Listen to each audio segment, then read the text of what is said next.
guys, mga kakosa. Welcome to my very first vlog. And now, ang pag-uusapan natin is tungkol sa langis ng ating mga motor. Nga pala, ang motor ko ay Mio Sporty 2010 model. Then she's already running currently at, tingnan natin kung ilan, 22,998. So hindi ko kasi madalas ginagamit at naiwan ko siya dahil ako'y napadpad sa isang malayong lugar. Kaya ako nagtataka kayo bakit 2010 model, ganun lang kababa ang kanyang odometer reading is because ito nga siya madalas na gamit. Pag-uusapan natin itong Trua Power Shot Retail back, super oil. So bibigay ko sa inyo kung ano na experience ko. Unang ginamit ko is itong mobile tailback. Okay, so marami din naman na kasi nababasa ng articles na okay lang naman daw nito, although pang diesel. Actually tubos na nga to dahil matagal ko rin ginamit ito, almost mga 3 years din yata. So, okay naman, wala naman siyang problema. Ang downside lang is pag nag-change oil ako, especially kapag nararamdaman ko na medyo kailangan na niya, sisara na siyang change oil, medyo ma-vibrate na siya. So ang masasabi ko lang dito, after 1,000 kilometers ang tinakbo niya, yan, ito kay mobile tailback is medyo masyado ng maitim ang kanyang langis, and then lumalapot siya. Hindi ko naman na measure kung nababawasan mo siya or anything. Hindi naman ako concerned dun dahil usually every 1 month naman ako nagpapalit na langis. Wala naman tagas ang motor. Although wala namang motor na walang tagas. I mean, hindi lang siya visible, patak-patak lang naman. So ang next na ginamit ko after kung gumamit ng mobile tailback is itong Pertua Power Shot. So yung canister na yan is wala lang sticker, pero Pertua Power Tech yan. Nilagyan ko lang din itong Power Shot oil and metal treatment. So ang na-experience ko dito is hands down ako dito dahil ang smooth ang takbo ng motor ko. Nice. Halos walang vibration. To think na ang motorcycle ko is carburetor, ba't nag-overheat? Nag-overheat daw yung phone ko. And carburetor tong motor ko. And then yung ginagamit ko tong mobile tailback, medyo nararamdaman ko hindi maganda ang vibration niya, engine vibration niya, comparing dito sa Pertua Power Shot. So yung talagang paggamit ko sa kanya, nakita ko yung napakalaking difference. So ito, Pertua Power Shot, iba ko dito, okay ito. Pero ang na-notice ko lang sa kanya is nagsimula akong gumamit nito around nasa lalibang 1,900. So nag-start akong gumamit nito, ang odometer reading ko is 22,200. So talking about na ilan pa lang ang tinakbo, wala pang 1,000 kilometers. Pero i-share ko sa inyo guys, actually kahapon ko lang dinarain yan dahil sa tingin ko nga kailangan ko nang mag-change oil dahil naramdaman ko grabe na yung vibration niya. So ito, kahapon ko lang pinalitan yung langis ko. Yan, from Pertua Power Shot ako. Ito yung itsura ng langis niya. What the? So yeah, maitim, although pa natin. Yan ang itsura. ano naman siya, wala naman siyang gritty feeling. Parang wala namang kung ano mang metal particles dyan. So puneki. Ayan, nakikita natin ay mag-focus. Ay mag-focus. Ayan, yan ang itsura niya. So ang amoy niya is yan, usual na amoy ng sunog na langis. Then sa na-experience ko, bakit ganun? Wala pang 1,000 kilometers yung tinakbo, is ganyan na agad. Then naramdam ko na agad yung vibration niya, unlike nung bagong salin ko siya. Well, of course, syempre nag-deteriorate din naman ng mga langis, pero expected ko more than 1,000, like 2,000 kilometers. Saka ko lang ma-feel yung vibration niya. And so now magpapalit ako ng langis. Yung bago pala ito, pagkatapos pala ng photo pouch, ang pinalit kong langis ay ito.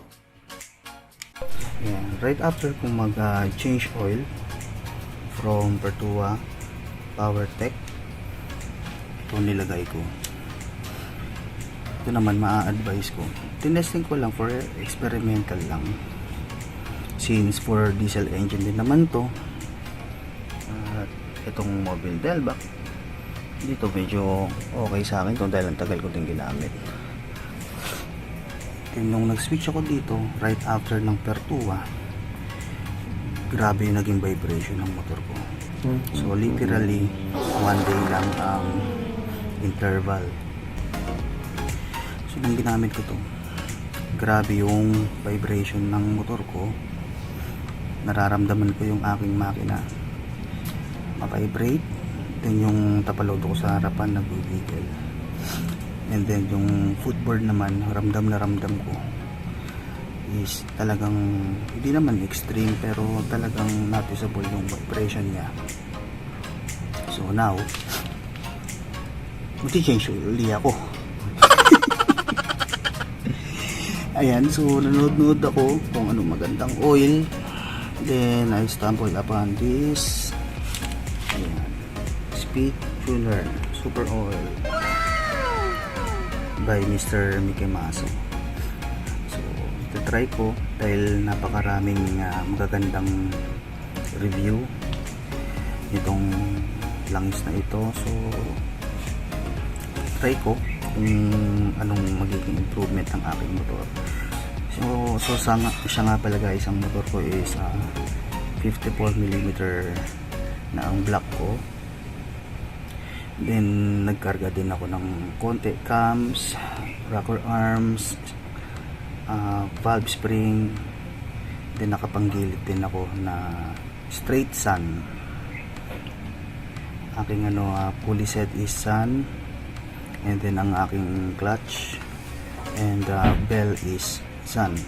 Ayan, so may napanood kasi ako nga video ni Mr. Mickey Maso na yan, nire-recommend niya si sun dahil maganda. Well, ako din masasabi ko okay ang sun, okay na okay. Kahapon lang sayang hindi ko na vlog kasi ngayon pa lang naisipan na mag vlog. Yung maganda ang kapit ng bell at ang clutch ko napakakonti lang yung nabawas. Napakakonti lang. To think na 3 months ko na siyang ginagamit. Well, hindi naman ako katulad ng ibang mga rider na malayuan ng biyahe. Ako, kung ano lang, pale-palengke lang, ganyan, kung saan lang nagpupunta. So, I can say na in a day, siguro mga nasa below 50 kilometers lang nadadagdag sa odometer reading ng motor ko. So constant naman yun everyday. For 3 months napakakonti lang yung nabawas sa aking clutch using yan sun, brand na sun. So now we will proceed sa ating change oil. Okay guys, dyan lang muna kayo. So So now guys, mag-change oil na tayo. So tatanggalin ko lang yung mga kung anong kailangan tanggalin para mag-start na tayong sa ating project. Okay.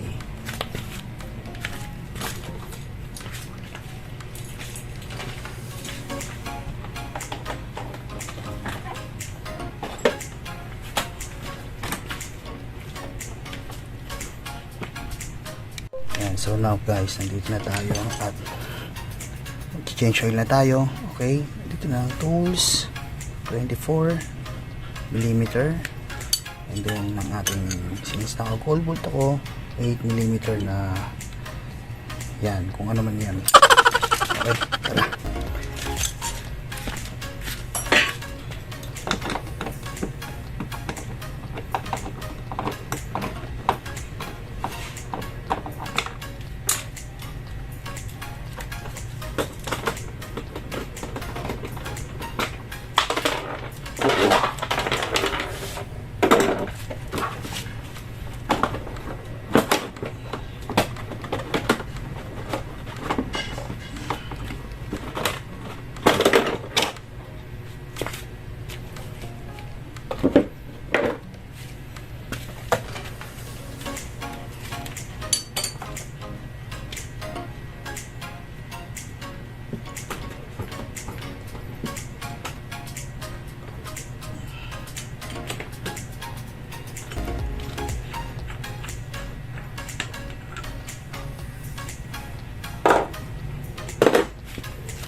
So yun nga guys, gaya ng sinasabi ko kanina, si Perpetua Power Shot,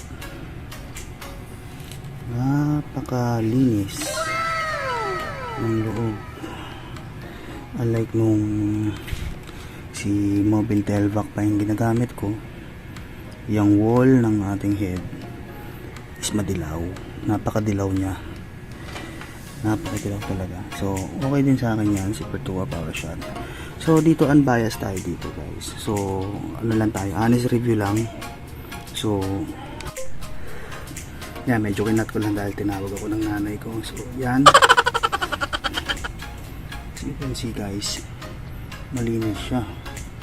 So maybe yung oil and metal treatment, and then yung oil itself na Perpetua, and then disclaimer lang po, hindi po ito